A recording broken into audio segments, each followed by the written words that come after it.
Pada dasarnya, setiap orang ingin selamat untuk mencapai tujuan hidup. Ada tujuan jangka pendek dan jangka panjang. Ada pula tujuan duniawi dan tujuan spiritual. Tujuan duniawi seperti memiliki kesehatan yang baik, panjang usia, mempunyai teman-teman yang baik, dan memiliki harta yang cukup, bahkan harta yang berlimpah. Sedangkan tujuan spiritual berkaitan dengan terkikisnya ego. Bisa tenang menghadapi berbagai situasi yang berubah dan memiliki pikiran jernih dalam membuat keputusan. Ibarat sebuah tanaman yang tujuan hidupnya ingin tumbuh besar dan lebat, maka tanaman tersebut perlu melakukan berbagai upaya. Karena di kehidupannya ada 4 aspek, yakni kualitas bibitnya, bibit unggul atau tidak, dan kondisi lingkungannya mendukung atau tidak terhadap pertumbuhan tanaman tersebut. Jika tanaman bisa tumbuh tinggi besar menjadi sebuah pohon pun, tetap ada faktor penting yang perlu ia jaga, yakni akarnya. Karena semakin tinggi pohon, semakin kuat terpaan angin dan semakin butuh energi lebih banyak untuk mengisi setiap aspek dirinya, agar tidak mudah rapuh. Pohon yang mau tetap hidup, akarnya akan terus berupaya menggali ke kedalaman untuk mencari nutrisi-nutrisi yang diperlukan. Perumpamaan tersebut juga serupa dengan kita sebagai manusia. Bibit di perumpamaan itu berkaitan dengan kualitas diri yang sudah ada, yang telah dipupuk dari kehidupan-kehidupan sebelumnya.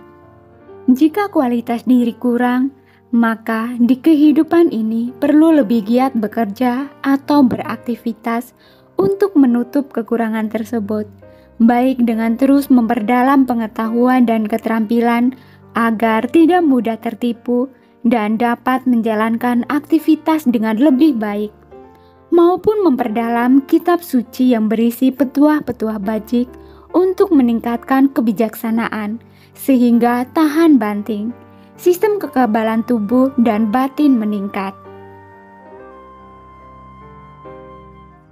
Seperti sabda Sang Buddha dalam kitab suci Dhammapada, yaitu orang yang penuh semangat, selalu sadar, murni dalam perbuatan, memiliki pengendalian diri, hidup sesuai dengan Dhamma, dan selalu waspada, maka kebahagiaannya akan bertambah.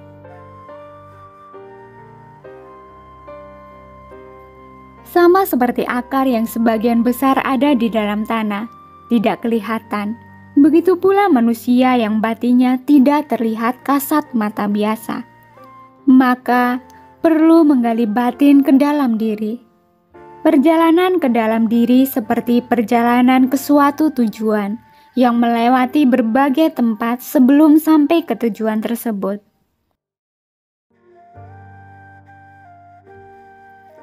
Agar selamat, perlu benar-benar punya dasar pengendalian diri, tidak melekat, tidak bereaksi berlebihan, fokus pada tujuan perjalanan. Perlu bantuan kesadaran atau perhatian yang kuat agar tidak celaka di jalan.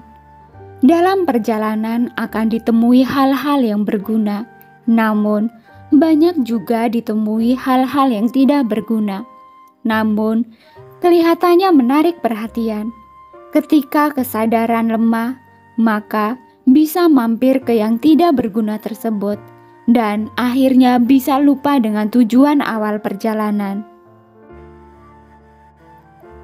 Perjalanan ke dalam diri yang efektif melalui proses meditasi.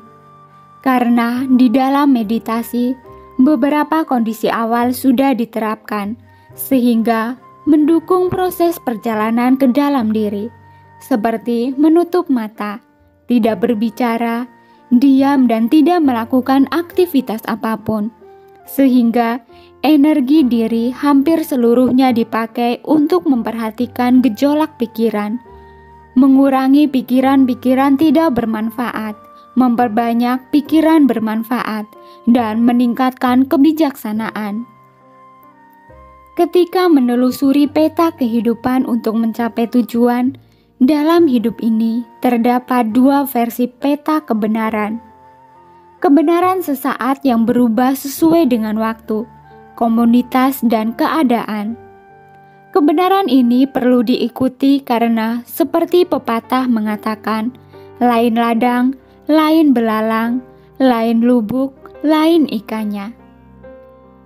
Benar di tempatmu belum tentu benar di tempat lain. Perlu tahu tempat dan waktu, sehingga mengurangi konflik dan masalah-masalah yang tidak perlu.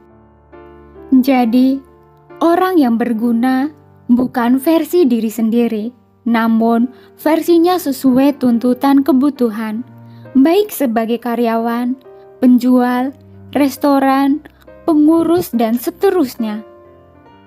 Namun, jika sudah tidak sesuai kebenaran mutlak, maka perlu dihindari. Kebenaran mutlak adalah kebenaran yang berlaku di mana saja tanpa batas waktu. Contohnya, hukum tabur tuai. Ketika berpikir, berbuat, dan berucap yang buruk, melanggar moralitas, maka akan menuai keburukan baik di masa kini maupun di masa mendatang.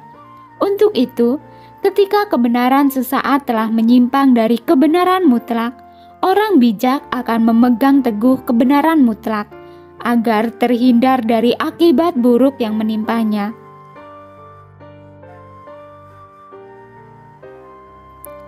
Ketika air tenang, maka akan lebih jernih terlihat isi di bawah permukaan air. Begitu pula, batin yang tenang akan membuat pikiran lebih jernih memutuskan sesuatu di berbagai situasi. Berbagai situasi tidak terduga bisa terjadi setiap saat. Misalnya, saat tiba-tiba komputer kasir tiba-tiba mati, sedangkan banyak pembeli, atau kejadian sejenis lainnya. Untuk bisa tenang, perlu persiapan awal sebelum kejadian, seperti rencana cadangan. Misalnya, backup data di cloud atau mekanisme pelayanan cadangan. Atau mengurangi ekspektasi. Jika tidak ada solusi, hal ini bisa dilakukan jika egonya sudah semakin berkurang. Pikiran tenang memudahkan memikirkan jalan keluar saat dalam bahaya. Pikiran akan lebih jernih. Saat ada peluang, pikiran jernih mampu mengenalinya. Pikiran tenang belum tentu mengubah keadaan, namun pikiran gelisah dan negatif akan memperburuk keadaan.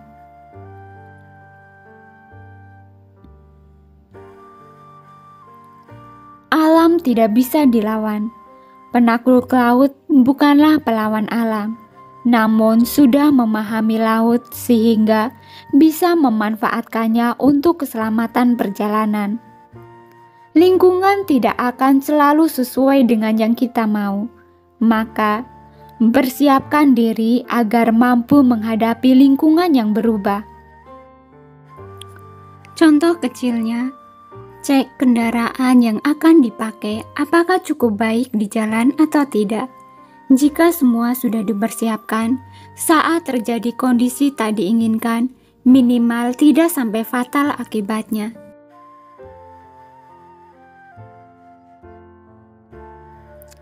Lingkungan buruk pasti berdampak buruk buat kehidupan.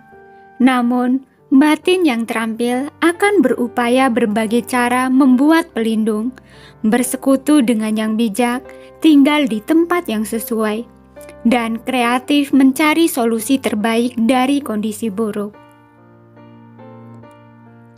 Fokus pada apa yang bisa kita lakukan.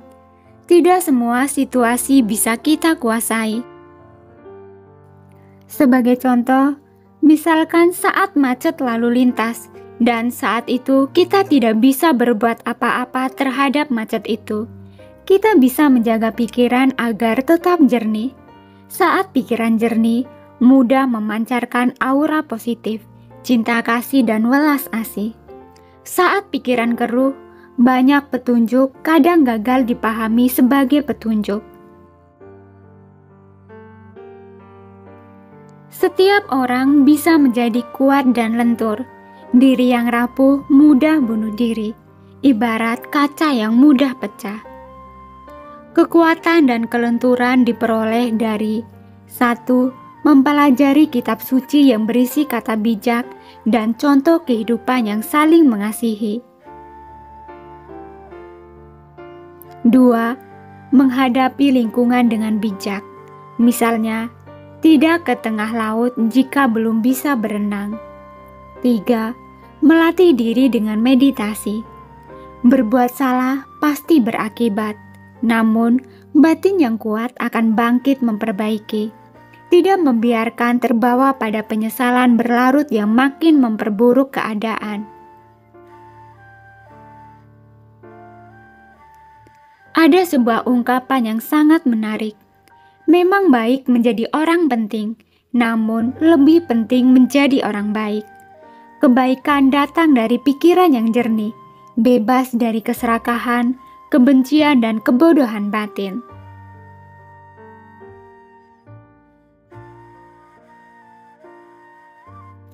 Terima kasih sudah menonton, semoga bermanfaat dan semoga Anda berbahagia.